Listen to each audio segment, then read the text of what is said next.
ስለዚህ ሰው ልብ ጉዳት በደንብ ከተደረሰበት ጊዜ በተሻለ ሁኔታ መከላከያ ማድረግ ነው እንዳይደርስበት።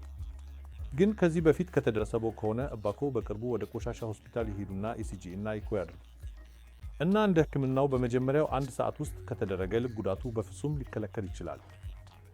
ይህም ምክንያቱ ደም አቅርቦት ከተቋረጠ በኋላ ልቡ ከተዘገየ በረዘመ ጊዜ ሲሆን ማዮካርዲየም የልብ ጡንቻው ይጎዳል።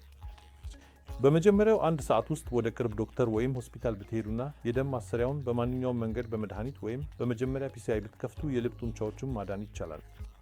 ስለዚህ ይህን መጀመሪያ 1 ሰዓት የወርቅ ሰዓት ብለን እንጠራዋለን እና በመጀመሪያው 1 ሰዓት ብትሄዱ ብዙውን የልብ ጉዳት ማከላከል ይቻላል። ሌላ በኩል ይህም ጉዳት ጋዝ ነው ብለው ብትያዙ ራሳችሁን ብትንቁ ወቅቱ ላይ ወደ ሆስፒታል ባትሄዱ እንደ ጊዜው በመዘግየት የልብ ጉዳት ይጨምራል።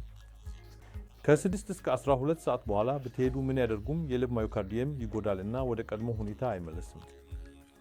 ስለዚህ ሁልጊዜ በመጀመሪያ እርዳታ ላይ ልንጠነቀቅ አለብን። እንደ መድኃኒት አስፒሪን፣ ክሎፒዶግሬል ወይም ቲካጋሪሎር እንደ አሁኑ ጊዜ ከስታቲን ጋር መውሰድ አለበት። ወደ ቅርብ ቦታ ይሂዱ እና እንደ ኤፓዋ ያሉ የመጀመሪያ ደረጃ ፒቼ አገልግሎት ያሉበት ቦታ ከሆነ ቀጥታ ካቴተር እንገባለን። ደም የተዘገየበትን እንወግዳለን። የደም ማሰራጫ አምባዎትን ወደ መደበኛው ያመልሳል እና ለልብ የሚደርስ ጉዳት እንከላከላለን። የአገልግሎት ካልተገኘ ቴኔክቲፕሌዝ በማንኛውም ትንሽ ክሊኒክ ሊሰጥ የሚችል ሌላ መድኃኒት ነው። በደህና እንደ የጊ እንቅስቃሴ ሊሰጥ ይችላል። ይህ በ80% የልብ ደም ማሰራጫ አምባዎችን ማስከፈት ይችላል እና ገናም ለልብ የሚደርስ ጉዳት መከላከል ይችላል። ስለዚህ እባክዎትን የዚህን የወርቅ ሰዓት ግንዛቤ ያውቁና ሁሉን ጊዜ የደም ጉዳት ሲሰማችሁ አትዘግዩ። ወደ ቅርብ ሆስፒታል ይሂዱ እና በ1 ሰዓት ውስጥ ሕክምና ለመቀበል ይሞክሩ እንዳይከሰት ለልብ የሚደርስ ጊዜያዊ ጉዳት ለመከላከል።